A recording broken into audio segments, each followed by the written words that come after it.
Hello guys, today's topic is anatomy of eye. So it is spherical in shape, first thing you need to remember. Now we talk about the layers of eye. The first layer is fibrous layer consisting of sclera and cornea. Sclera constitute about 5/6 of the part, whereas cornea constitute only about 1/6 of the part. After sclera, red layer will be uveal tissue. It is our vascular layer and supplies nutrition to the eye. The third layer is drawn in blue, is neurosensory layer known as retina, used for the image perception. Now, we talk about the different parts of the eye in the anterior to posterior manner. This one will be anterior and this one will be posterior. सबसे आगे आई में होता है cornea, जो कि fibrous layer का part है और उनमें से एक्सपोजर बनाता है. कॉर्निया की अगर हम बात करेंगे, ये मोस्ट कन्वर्जेंट पार्ट होता है आई का. मोस्ट कन्वर्जेंट पार्ट का मतलब है जब भी लाइट रेज इस पर फॉल करेंगी तो सबसे ज्यादा कन्वर्ज होंगी टुवर्ड्स रेटिना. हमें लगता है कि सिर्फ लेंस ही कन्वर्ज कराता है लाइट को, लेकिन ये बात गलत है. Cornea is the most convergent structure of the eye. It has a power of about plus 45 diopters, whereas the lens have the converging power of about 15 diopters. Lens से ज्यादा कॉर्निया कन्वर्जिंग पावर होती है, ये बात याद रखनी है. That means total converging power जो होगी आई की वो होगी around 60 dioptres. Let's talk about cornea in detail. So cornea is a thin, transparent structure lie over the iris.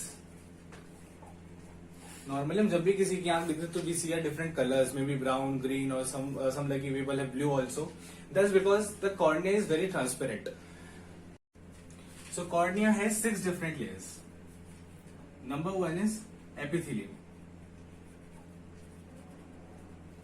It is lined by the stratified squamous epithelium. Secondly, the Bowman's layer. Third one is the stroma. Fourth is Duas layer. Fifth is Descemet's membrane.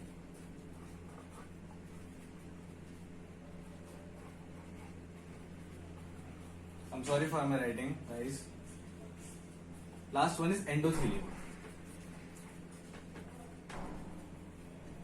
Now, important thing to need to remember about all these layers is the Bowman's layer. It is healed by scarring.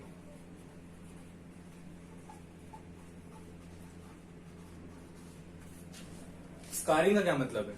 जब भी कभी corneal ulcer होता है due to any pathology, तो जब भी हम उसे ठीक करेंगे कॉर्नियल अल्सर को, जब भी वो ठीक हो जाएगा, वो हील हो जाएगा, उसके बाद वो अपने निशान छोड़ जाएगा.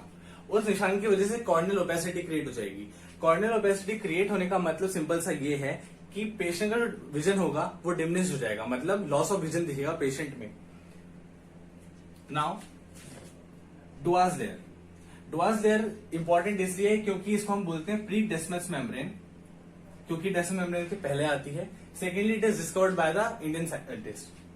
Now, the Descemet's membrane, it is the strongest layer. सिर्फ एक ही ऑर्गेनिज्म है जो इसको पेनिट्रेट कर सकता है, वो है फंगस.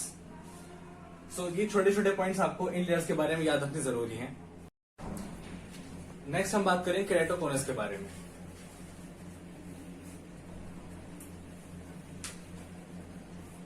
सो आपने देखा नॉर्मल कॉर्नियल स्ट्रक्चर जो होता है थोड़ा सा कर्व्ड होता है, ठीक है. केराटोकोनस एक ऐसी कंडीशन है जिसमें वो कर्व्ड की बजाय कॉर्निया थोड़ा कोनिकल हो जाता है. मतलब जो कर्वेचर है कॉर्निया का वो नॉर्मल से ज्यादा हो जाता है.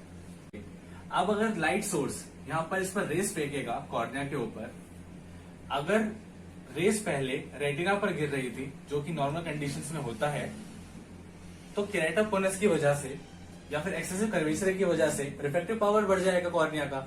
जो रिफ्रैक्टिव पावर बढ़ा है, इसकी वजह से जो लाइट रेज होंगी वो रेटिना पर ना फॉल करके या रेटिना पर ना मीट करके रेटिना से पहले मीट कर जाएंगी।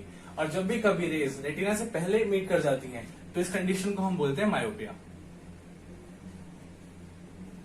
मतलब पेशेंट कंप्लेन करता है कि उसको दूर का नहीं दिखाई दे रहा है, ही हैज नियर साइटेडनेस। तो हम ट्रीट कैसे करेंगे केराटोकोनस को? So for diagnosis we have keratometry. Kerato means cornea. तो कॉर्निया का एक बेसिक हम कर्वेचर देखेंगे। यहां पर कैसे देखेंगे? We use the instrument known as the Placido's disc. Placido's disc एक तरह का इंस्ट्रूमेंट होता है जिसमें कि कॉन्सेंट्रिक सर्कल्स होते हैं ब्लैक एंड व्हाइट के। जब भी कभी पेशेंट अपने कॉर्निया को टच करता है इन सर्कल्स पर और अगर उसे केराटोकोनस कंडीशन है तो ये सर्कल्स डिटोरिएट होना शुरू हो जाते हैं या फिर जो डायमेंशन होता है इन सर्कल्स का वो खराब होना शुरू हो जाता है। अगर कभी भी नॉर्मल कॉर्निया होता तो फिर ये सर्कल्स अपनी इंटीग्रिटी या पोजीशन या फिर अपना सरफेस मेंटेन करके रखते।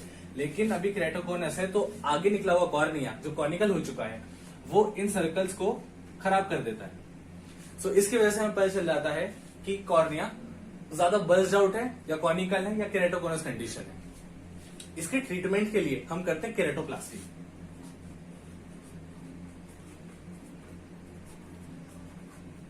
केराटो मतलब कॉर्निया, प्लास्टी मतलब चिपकाना। कुल मिला के किसी हेल्दी डोनर से हम कॉर्निया लेते हैं और उसके ऊपर अपने रेसिपिएंट के ऊपर चिपका देते हैं। This is known as corneal grafting, आसान शब्दों में। तो अभी तक हमने फाइब्रस लेयर का एक पार्ट देखा, 1/6 portion which is known as cornea. Now we talk about the sclera which constitutes a major portion of the fibrous layer. Sclera is white in colour. जो भी हमारी आंख में हमें व्हाइट कलर दिखाई दे रहा है इट्स ऑल स्क्लेरा। स्क्लेरा जो होता है इंपॉर्टेंट स्ट्रक्चर इसलिए है क्योंकि ये डेंस कनेक्टिव टिश्यू का बना होता है। डेंस कनेक्टिव टिश्यू का मतलब है it maintains the shape and integrity. It gives attachment to all extra ocular muscles. जितने भी एक्स्ट्रा ऑक्यूलर मसल्स होते हैं अपने पास 4 रेक्टाइल मसल्स होते हैं, सुपीरियर, इंफीरियर, मीडियल और लेटरल, और 2 ऑब्लिक मसल्स होते हैं, superior oblique and inferior oblique.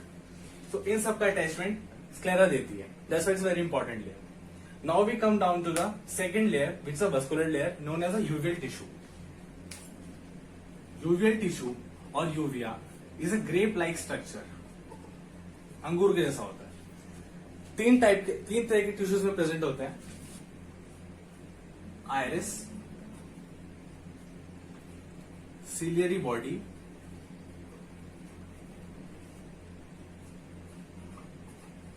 And choroid. Iris, ciliary body and choroid तीनों मिलके एक यूविया स्ट्रक्चर बनाते हैं जो कि कॉन्स्टिट्यूट करता है vascular layer of the I, retina. Retina constitute the nervous layer. Why it is called the nervous layer? Because आप ये एरिया देख रहे हैं, यहां से एंटर करती है optic nerve. This is the optic nerve which carries the impulses, जो कि सारे इम्पल्सेस कैरी करेगी of light from the optic nerve to brain, image को परसीव करने के लिए जो हमने देखी है। सेकेंडली, ये जो ऑप्टिक नर्व के फाइबर्स होते हैं ये पूरे रेटिना पे यहां से एंटर होते हैं, पूरे रेटिना पे हर तरफ फैले होते हैं। ठीक है, ये चीज आपको समझ के रखनी है। सेकेंडली,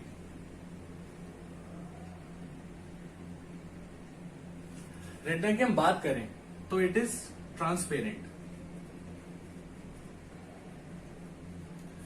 रेटिना का खुद का कोई भी कलर नहीं होता।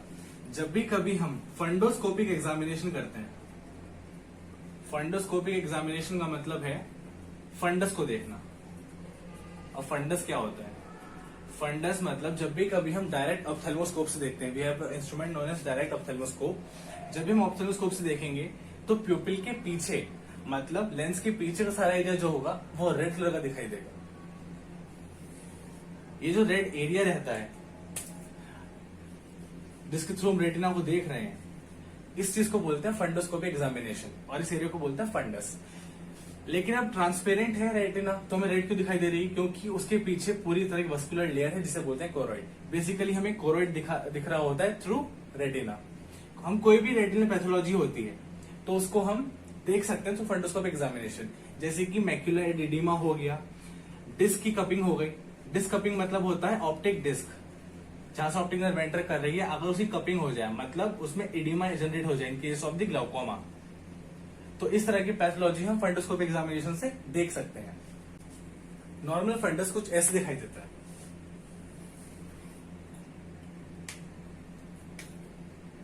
It is a red glow.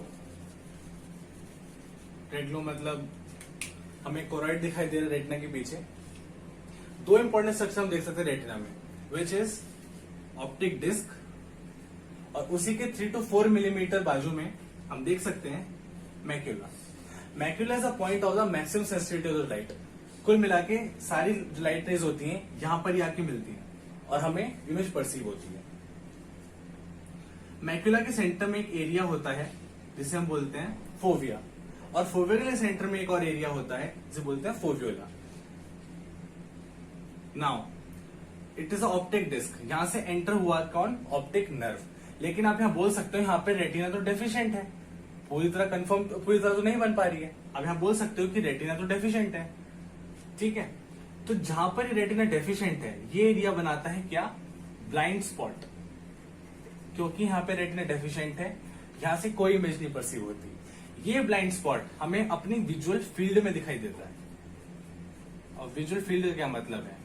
जो भी हम अपनी आंखों से देख पा रहे हैं, अपना superior vision, inferior vision, temporal vision, nasal vision, इस तरह विजन डिवाइड होता है। जो भी हमने विजुअल फील्ड में देख पा रहे हैं वो सब हम मतलब हमारी रेटिना पे कहीं ना कहीं उसकी रेस पड़ रही होंगी। लेकिन अपनी एक पर्टिकुलर हम आंख से देखें तो एक ना एक पॉइंट ऐसा होता है जिस पॉइंट के ऑब्जेक्ट हम नहीं देख पाते, क्योंकि यहाँ पे डेफिशिएंट रेटिना है। इस चीज को बोलते हैं ब्लाइंड स्पॉट, और ब्लाइंड स्पॉट हमें दिखाई देगा कहाँ? विजुअल फील्ड में। अब एक सिंपल सी बात यह है कि नॉर्मली तो हमें सब कुछ दिखाई दे रहा है, तो ये ब्लाइंड स्पॉट होता क्या है? क्या होता है? एक आंख का एक पर्टिकुलर ब्लाइंड स्पॉट होगा, दूसरी आंख का एक दूसरा पर्टिकुलर ब्लाइंड स्पॉट होगा। जो ये वाली आंख का ब्लाइंड स्पॉट है वो ये वाली आंख देखकर ओवरकम कर लेती है वो पॉइंट ऑफ ब्लाइंड स्पॉट। मतलब ये जो जब भी हम एक आंख से तो नहीं देखते, बेसिकली हम दोनों आंख से देख रहे हैं, जो दोनों आंख का विजन है ये सुपर इम्पोज हो जाता है, और इसकी वजह से जो दोनों ब्लाइंड स्पॉट हो जाते हैं वो एक ब्लाइंड स्पॉट एक आंख की वजह से सप्रेस हो जाता है और दूसरा ब्लाइंड स्पॉट दूसरा की वजह से सप्रेस हो जाता है। इसकी वजह से हमें ब्लाइंड स्पॉट परसीव नहीं होता अपनी विजुअल फील्ड में, लेकिन प्रेजेंट होता है। रेटिना की टोटल 10 लेयर्स होती हैं।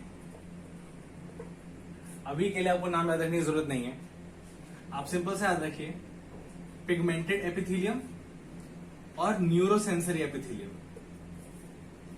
न्यूरोसेंसरी एपिथेलियम में बाकी सब 9 लेयर होते हैं और पिगमेंटेड एपिथेलियम में सिर्फ सिंगल लेयर होती है ऑफ रोड्स एंड कोन्स की। आपको पता है rods and cones photoreceptor cells होते हैं, लाइट को परसीव करेंगे और फिर इमेज ट्रांसफर करेंगे।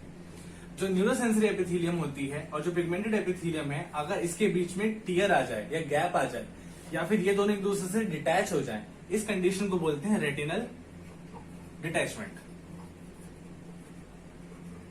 और ये बहुत इंपॉर्टेंट शॉर्ट नोट है आपके प्रॉफ एग्जाम्स के लिए। हमारे पास 2 तरह के फ्लूइड्स होते हैं आंख में। First is aqueous humour and second one is vitreous humour. Aqueous मतलब पानी, मतलब ये वाटरी होगा। Aqueous humour is water like consistency, where is vitreous humour जो होता है it is gel like consistency, gel की तरह होता है। जो आपका एक्वस ह्यूमर है वो आपका भरा होता है एंटीरियर चैम्बर और पोस्टीरियर चैम्बर में, वेयर एज आपका जो विट्रस ह्यूमर है जिसकी जेल लाइक कंसिस्टेंसी होती है वो भरा होता है आपका पोस्टीरियर सेगमेंट में। ये एरिया आपका होता है posterior segment. Now let's talk about different segment and chambers, जिससे कि आपको अंडरस्टैंडिंग और अच्छी हो जाए। आपको पता है स्ट्रक्चर क्या है? Yes, it's cornea. Iris, lens, पीछे पूरा खाली एरिया, उसके पीछे सारी अपनी कोड्स। नाउ आइरिस और कॉर्निया के बीच में जो एरिया है, this one which I am shading, it is anterior chamber. याद रखेंगे एंटीरियर चैम्बर क्यों इंपॉर्टेंट होता है।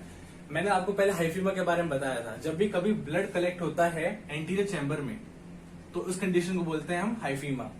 और एंटीरियर चैम्बर में यहां तक हम ब्लड का लेवल देख सकते हैं। इसी बेस पे ग्रेडिंग होती है हाइफीमा की, खैर वो भी के लिए इंपॉर्टेंट नहीं है। सेकेंडली, कभी कभी हाइपोपियन बनता है।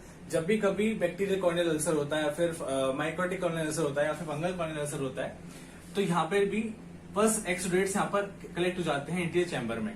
उस कंडीशन को बोलते हैं हाइपोपियन, और वो भी एंटीरियर चैम्बर में देखने को मिलता है। हाइपोपियन, हाइफीमा टेक्निकल टर्म्स में बहुत बाद में डिस्कस कर सकते हैं। नाउ हमने बात करी अभी एंटीरियर चैम्बर के बारे में। अब हम बात करते हैं पोस्टीरियर चैम्बर के बारे में।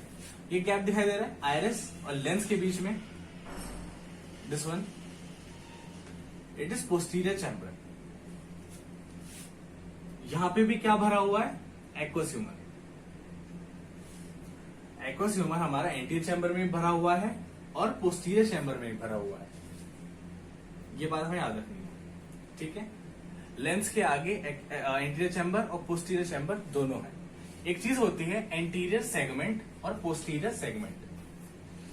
लेंस के आगे जो भी पार्ट है वो सब एंटीरियर सेगमेंट है, लेंस के आगे। अब लेंस के आगे तो एंटीरियर चैम्बर भी है और पोस्टीरियर चैम्बर भी है, तो anterior segment is equals to anterior chamber plus posterior chamber. मतलब एंटीरियर सेगमेंट में दोनों आते हैं, चैम्बर और सेगमेंट और चैम्बर को कंफ्यूज मत कीजिएगा। सेकेंडली, पोस्टीरियर सेगमेंट, पूरा पोस्टीरियर सेगमेंट जो है वो भरा होता है किससे, विट्रस ह्यूमर से। अब मन में क्वेश्चन आता है कि ये एक्वस ह्यूमर और विट्रस ह्यूमर बनते कैसे और कहां है। Aqueous humour versus vitreous humour. Aqueous humour जो रहता है वो डेली बनता है, डेली एब्जॉर्ब हो जाता है।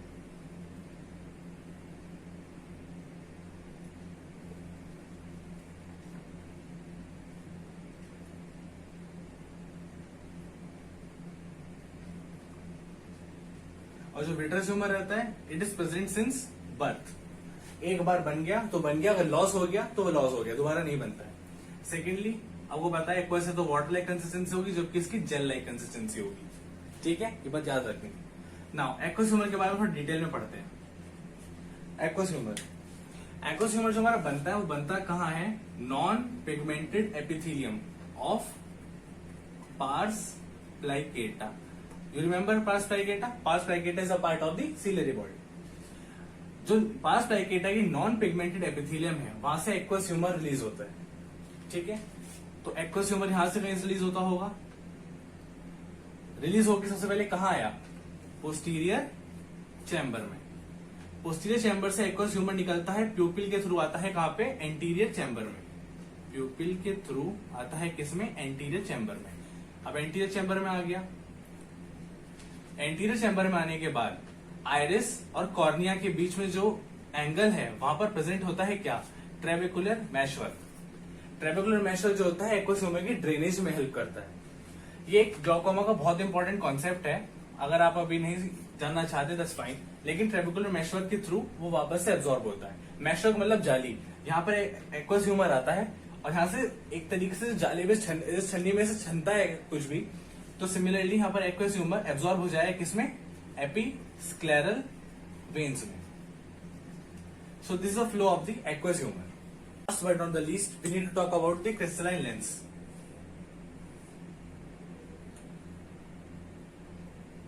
This one is the anterior capsule of the lens. It's a posterior capsule of the lens. बीच में न्यूक्लियस, न्यूक्लियस 4 स्टेज होते हैं, एम्ब्रियोनिक, फीटल, वो खैर आपको याद रखने की जरूरत नहीं है, इन्फेंटाइल भी होता है, याद रखने की जरूरत नहीं फिलहाल। Between the capsule and the nucleus there is a layer known as a cortex. ये बेसिक आपको एनाटॉमी है लेंस की। क्रिस्टलाइन लेंस होता है ग्रेइश व्हाइट कलर का नॉर्मल इंडिविजुअल्स में। अब यहाँ पैथोलॉजी क्या क्या हो सकती है, जब भी कभी लेंस ओपेक हो जाता है या ओपेसिफिकेशन ऑफ लेंस होता है, इस कंडीशन को बोलते हैं कैटरैक्ट, हिंदी में मोतियाबिंद। तो ओपेसिफिकेशन जो होता है वो किसी भी चीज की वजह से हो सकता है, इलेक्ट्रोलाइट इम्बेलेंस की वजह से हो सकता है, या फिर कभी कोई ट्रॉमा हो जाए उसकी वजह से हो सकता है, कॉन्जेनाइटल हो सकता है जो कॉन्जेनाइटल रेबेलस सिंड्रोम में होता है। तो डिपेंड करता है कि ओपेसिफिकेशन हुआ क्या है। तो इस हिसाब से हम कैटरैक्ट को डिवाइड करते हैं किसमें, anterior capsular cataract, posterior capsular cataract, nuclear cataract और कॉर्टेक्स इन्वॉल्व है तो कॉर्टिकल कैटरैक्ट। इस तरह से हम डिवाइड कर सकते हैं।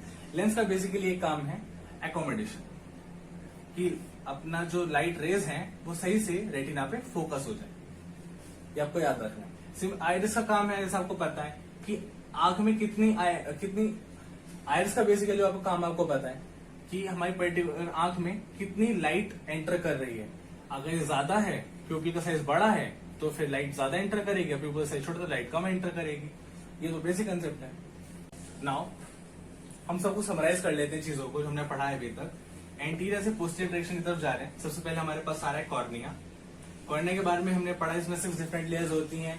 आपको एक लेयर का काम इंपॉर्टेंटली याद रखना है, जब भी कभी एंडोथेलियम डैमेज होती है तो कॉर्नियल एडिमा होता है, ये बात आपको याद रखनी है। सेकेंडली केराटोकोनस के हमने बारे में पढ़ा जिसमें कॉनिकल पोर्शन हो जाता है, जिसमें हमने केराटोकोनस के बारे में पढ़ा जिसमें कि जो कॉर्निया है वो कॉनिकल शेप की हो जाती है। हम और अंदर आएंगे तो हम देखते हैं आइरिस। आइरिस जो होता है वो मेंटेन करता है कि कितना अमाउंट में लाइट अंदर जाएगा। अगर मेड्रेसिस हो रहा है, मेड्रेसिस मतलब होता है प्यूपिल का साइज बड़ा हो रहा है, मतलब ज्यादा लाइट एंटर करेगी। दूसरा होता है मियोसिस, अगर प्यूपिल का साइज छोटा हो रहा है तो फिर कम लाइट एंटर करेगी। आइरिस के बाद हम देखते हैं सिलियरी बॉडी। सिलियरी बॉडी में पास पेना, पास प्लाइकेटा, पास पेना जो रहता है, अगर उसमें इन्फ्लामेशन हो रहा है तो हम उस चीज को बोलते हैं इंटरमीडिएट यूवेइटिस, वो बात की बात है। पास प्लाइकेटा में हमने अभी पढ़ा कि उसकी नॉन पिगमेंटेड एपिथेलियम से क्या रिलीज हो रहा था, एक्वस ह्यूमर, जो कि न्यूट्रिशन प्रोवाइड करता है किसको, कॉर्निया को, ये बात इंपॉर्टेंट है। उसके बाद हमने एक्वस ह्यूमर का ड्रेनेज देखा। सेकेंडली हमने जोन्यूल्स का यूज देखा, दीज ग्रीन कलर स्ट्रिंग्स। जब भी कभी सिलियरी मसल कॉन्ट्रैक्ट करते हैं, जोन्यूल्स को खींचेंगे तो लेंस का शेप चेंज होगा। लेंस का शेप चेंज होने की वजह से यहाँ पर मायोपिया और हाइपरोपिया जैसे कंडीशंस डेवलप हो सकती हैं। उसके बाद हम आएंगे पोस्टीरियर सेगमेंट में, हमने विट्रेस ह्यूमर का काम देखा। नाउ लेंस अगर ओपेसिफिकेशन हो जाता है तो उस कंडीशन को कैटरैक्ट बोलते हैं। उसके हमने 3 कोड्स देखे, स्क्लेरा व्हाइट पोर्शन जो 5/6 पोर्शन बना रहा है। उसके बाद UV tissue highly vascular, sensitive epithelium, retina.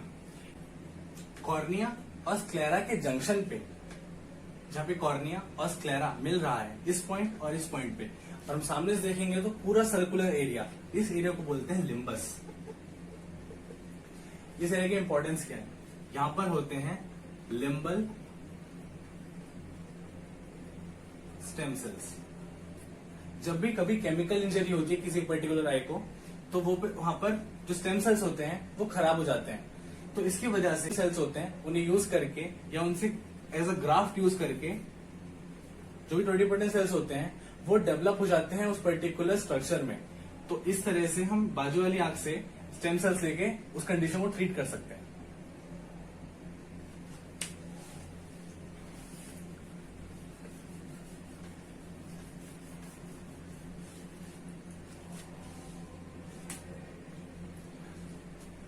बहुत देर से आप लोग सोच रहे होंगे कि आप बकवास करे जा रहे हैं, कंजक्टिवाइटिस के बारे में तो बताया नहीं, बहुत कॉमन कंडीशन है। अब कंजक्टिवा क्या होती है, ये कॉर्निया है, एंटीरियर मोस्ट पार्ट जो कि ट्रांसपेरेंट होता है। जो व्हाइट वाला पार्ट है इट इज स्क्लेरा। नॉर्मली हमें ये दिखाई देते हैं, या तो कॉर्निया पता है ट्रांसपेरेंट है, दूसरा क्या होता है स्क्लेरा दिख रहा है व्हाइट वाला पार्ट। लेकिन एक चीज होती है जिसे बोलते हैं कंजक्टिवा। कंजक्टिवा जो रहती है हमारे स्क्लेरा को ऊपर से कवर करके रखती है and it is a transparent part. कैसे, जहां पे भी कॉर्नियल एपिथेलियम खत्म हुई है एट दिस लिम्बल से यहां पर एक अलग से ट्रांसपेरेंट लेयर होती है जिसको हम बोलते हैं कंजक्टिवा। अब मैं इसका शेप ऐसा क्यों बना रहा हूं, कंजक्टिवा जो रहती है 2 टाइप की रहती है। पाल्पेबल कंजक्टिवा जो कि लिड्स में है, ये आपकी आई लिड्स है जो कि लिड्स में रहेंगी यहां पर, जहां पे आप लोग पैलेट चेक करते हैं। इट्स अ पाल्पेबल कंजक्टिवा दोनों साइड। और जो भी कंजक्टिवा का पार्ट कवर करेगा स्क्लेरा को, मतलब व्हाइट और स्क्लेरा के ऊपर जो भी ट्रांसपेरेंट कंजक्टिवा का पार्ट है it is known as bulbar conjunctiva, bulbar, और जो लिड पे आ रहा है वो palpable. So this was the basic anatomy of the eye. I hope you like my video. Thank you so much.